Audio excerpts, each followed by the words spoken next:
So if we want to think about muscle hypertrophy, we have to ask, what is changing when muscles get larger or stronger? And there are really just three ways that muscles can be stimulated to change. So let's review those three ways and talk about what happens inside the muscle. So there are three major stimuli for changing the way that muscle works and making muscles stronger, larger, or better in some way. And those are stress, tension, and damage.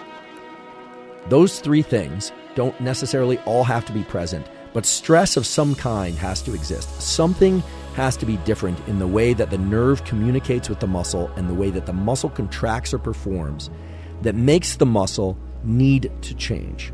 So this is very reminiscent of neuroplasticity in the brain. Something needs to happen. Certain chemicals need to be present. Certain processes need to happen, or else a tissue simply won't change itself.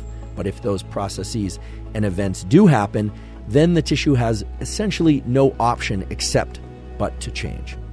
So muscles move, as I mentioned, because nerves dump chemical onto the muscles, but they move because they have these things called myosin and actin filaments. And if you want to read up on this, you can you can look on the internet. You can put the sliding filament theory of muscle contraction if you really want to go deep down that rabbit hole. It's interesting. You can learn about this in a muscle physiology class. But basically, along the length of the muscle, you have what's called myosin. And just think of myosin as it's kind of like a wire. It's like a bunch of beads and wires that extend across the muscle. I think that's the simplest way to describe it. And the myosin is surrounded by these little beads called actin. The way muscles get bigger is that basically the myosin gets thicker. It's a protein, right? And it gets thicker. So put this in your mind. If you're listening to this, or even if you're watching it on YouTube, the way to think about this whole actin myosin thing and muscles getting bigger is imagine that you're holding a bouquet of balloons, a bunch of balloons by their strings. Except you're not holding the strings all at their bottom, so the bouquet isn't nicely arranged. It's not like some balloons that are all up at the top and you're holding the strings down at the bottom. Imagine that one of the balloons is very close to your hand, another one is a little bit higher up, and so this bouquet is very disorganized. In other words, the strings extending out of your hand are all different lengths. And so the balloons are all over the place. That's essentially what myosin looks like in the muscle. And those strings are what we call the filaments. And then the myosin head that is the balloon. When you stress a muscle properly, or you give it sufficient tension, or you damage the muscle just enough, there's an adaptive response that takes place where protein is synthesized, and it's a very specific protein. It's myosin. The myosin gets thicker. In other words, the balloons get bigger. So the way to think about muscle growth and the way to think about muscles getting stronger is that those balloons get bigger and the muscle gets thicker. Now, the question then should be, as always, how does that happen? I mean, the muscle doesn't really know anything about what's happening in the outside world. The way it happens is the neuron has to tell the muscle to get stronger. And it does that through what we call a signaling cascade. It talks to the muscle in terms of chemicals. It doesn't whisper to it or shout at it, hey, get bigger. What it does, it releases certain chemicals that within the muscle, there are certain chemicals released rather that make those balloons, as I'm referring to them, the myosin, get thicker. So let's talk about the stimulus for doing that. And if already in your mind you're imagining, oh my goodness, these balloons of muscle are going to get thick, and it's just going to spiral out of control. Don't worry about that. People invest a ton of time and energy into trying to make their muscles larger. It's actually much harder for people to do than you might think. But I do want to give one exception because it illustrates an important principle of where we're headed next. Everybody has imbalances in how muscles can grow, how well muscles can grow, or how poorly or how challenging it is for their muscles to grow.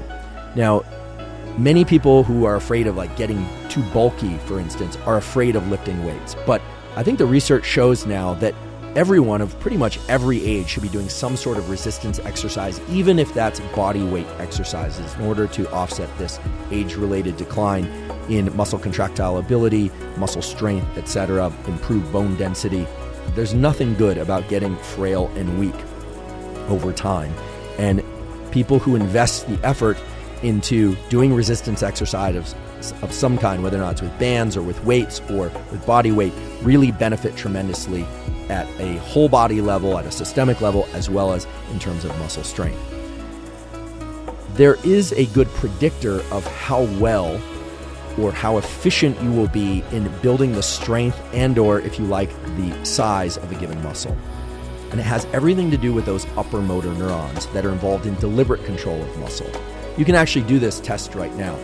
You can just kind of march across your body mentally and see whether or not you can independently contract any or all of your muscles. So for instance, if you are sitting in a chair or you're standing, see whether or not you can contract your calf muscle just using those upper motor neurons, sending a signal down and deliberately isolating the calf muscle, okay?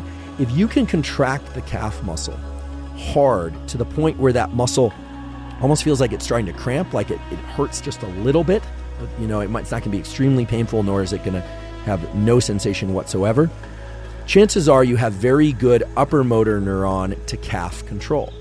And chances are, if you can isolate that, what they call the brain or mind-muscle connection, and you can contract the muscle to the point where it cramps a little bit, that you hold a decent to high potential to change the strength and the size of that muscle if you train it properly. Now, if you have a hard time doing that, chances are you won't be able to do that. If, for instance, you focus on your back muscle, like we all have these muscles called the lat, the latissimus dorsi muscles, which basically are involved in chin-ups and things like that, but their function from a more of a kinesiology standpoint is to move the elbow back behind the body. Okay, so it's not about flexing your bicep, it's about moving your elbow back behind your body.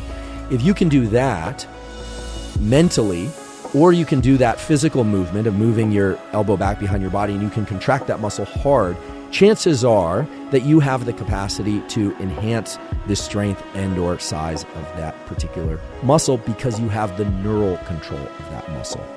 This is a key feature of the neuromuscular system to appreciate as we begin to talk more about specific protocols. Because everything about muscle hypertrophy, about stimulating muscle growth, is about generating isolated contractions, about challenging specific muscles in a very unnatural way. Whereas with strength, it's about using musculature as a system, moving weights, moving resistance, moving the body. The specific goal of hypertrophy is to isolate specific nerve to muscle pathways so that you stimulate the chemical and signaling transduction events in muscles so that those muscles respond by getting larger. So there's a critical distinction in terms of getting stronger versus trying to get muscles to be larger, hypertrophy per se, and it has to do with how much you isolate those muscles. Muscle isolation is not a natural phenomenon.